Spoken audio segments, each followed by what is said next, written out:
Hello दोस्तों, welcome to investor MD. कल यानी 19 तारीख को रिलायंस का फर्स्ट क्वार्टर का रिजल्ट आया है। इस वीडियो में क्वार्टरली रिजल्ट के साथ और भी कुछ की पॉइंट डिस्कस करने वाले हैं, इसीलिए वीडियो को लास्ट तक जरूर देखें। आप अगर स्टॉक मार्केट में इंटरेस्टेड हो तो इस वीडियो को लाइक करके चैनल को सब्सक्राइब कर लो। तो चलिए शुरू करते हैं।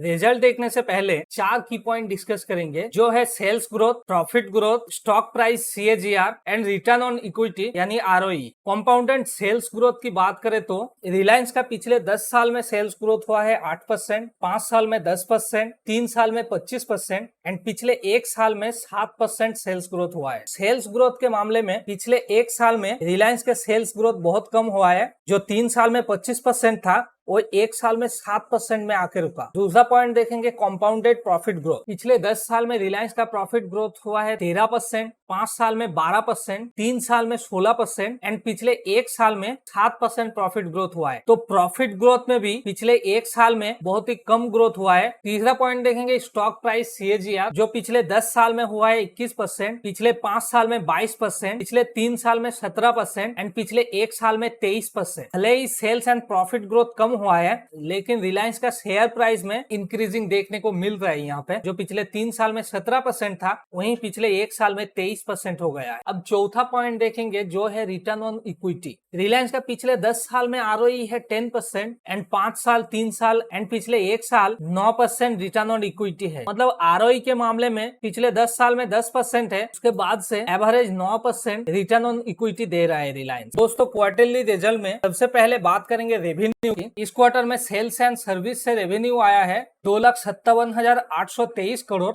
जो लास्ट क्वार्टर में था 2,64,834 करोड़ एंड 2023 में जून क्वार्टर में था 2,31,132 करोड़। लास्ट ईयर की कंपैरिजन में सेल्स एंड सर्विस का रेवेन्यू में थोड़ा डिक्रीज आया है। दूसरा रेवेन्यू आया है ऑपरेशन से, जो है 2,36,117 करोड़, जो लास्ट क्वार्टर में था 2,40,715 करोड़ एंड जून 2023 में था 2,10,831 करोड़। ऑपरेशंस का रेवेन्यू में भी थोड़ा डिक्रीज आया है। दोनों मिला के टोटल रेवेन्यू हुआ 2,40,200 करोड़, जो लास्ट क्वार्टर में था 2,45,249 करोड़ एंड 2023 का जून में था 2,14,644 करोड़। तो इस क्वार्टर का रेवेन्यू में 2% का गिरावट दिख रहा है। अभी देखेंगे कंपनी का एक्सपेंस में क्या चेंजेस हुआ है। पहला एक्सपेंस है रॉ मटेरियल का, जिसमें 1,09,206 करोड़ का एक्सपेंस हुआ है, जो लास्ट क्वार्टर में था 1,03,968 करोड़। मतलब मटेरियल का कॉस्ट में भी थोड़ा इंक्रीज हुआ है एंड परचेस ऑफ स्टॉक में 50,001 करोड़ का खर्चा हुआ है, जो लास्ट क्वार्टर में था 42,825 करोड़। एक्साइज ड्यूटी में 4,433 करोड़ खर्चा हुआ है। एम्प्लॉय बेनिफिट एक्सपेंस में 7,071 करोड़। फाइनेंस कॉस्ट में 5,918 करोड़ का खर्चा आया है। डिप्रिसिएशन में 13,596 करोड़ का खर्चा हुआ है एंड अदर एक्सपेंस में खर्चा आया है 32,490 करोड़ का। तो ये सब मिला के टोटल जो खर्चा आया है वो है 2,16,966 करोड़, जो लास्ट क्वार्टर में खर्चा हुआ था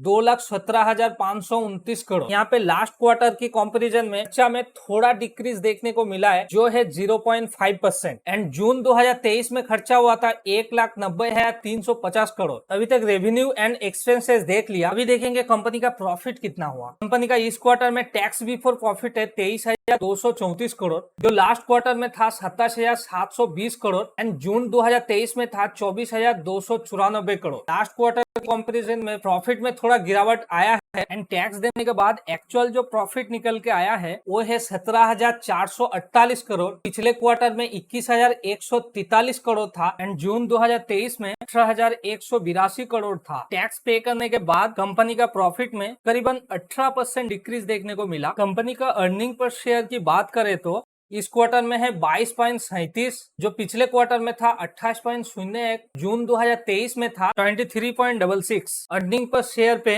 करीबन 20% का गिरावट दिखने को मिला है। इस क्वार्टर का डेब्ट टू इक्विटी रेशियो है 0.38, जो लास्ट क्वार्टर में था 0.41 एंड जून 2023 में था 0.43। मतलब कंपनी का जो कर्जा है वो कम होते हुए दिख रहा है। कंपनी का लायबिलिटी रेशियो है 0.49, तो मार्च क्वार्टर में था 0.48 एंड पिछले जून क्वार्टर में था 0.45। क्वार्टर की रिजल्ट में सबसे लास्ट में देखेंगे नेट प्रॉफिट मार्जिन, जो इस क्वार्टर में है 6.8%, लास्ट क्वार्टर में था 8%, जून 2023 में था 7.9%। तो नेट प्रॉफिट मार्जिन में भी लास्ट क्वार्टर की कंपैरिजन में थोड़ा गिरावट देखने को मिला। जो लास्ट क्वार्टर में 8% था वो इस क्वार्टर में 6.8% में आके रुका। दोस्तों, इस वीडियो में रिलायंस का फर्स्ट क्वार्टर का रिजल्ट डिस्कस किया। वीडियो अच्छा लगा तो लाइक कमेंट शेयर जरूर करना एंड चैनल को अगर सब्सक्राइब नहीं किया तो प्लीज सब्सक्राइब नाउ। तो आज के लिए इतना ही, मैं मिलता हूँ आपसे नेक्स्ट वीडियो में, तब तक के लिए टेक केयर, गुड बाय।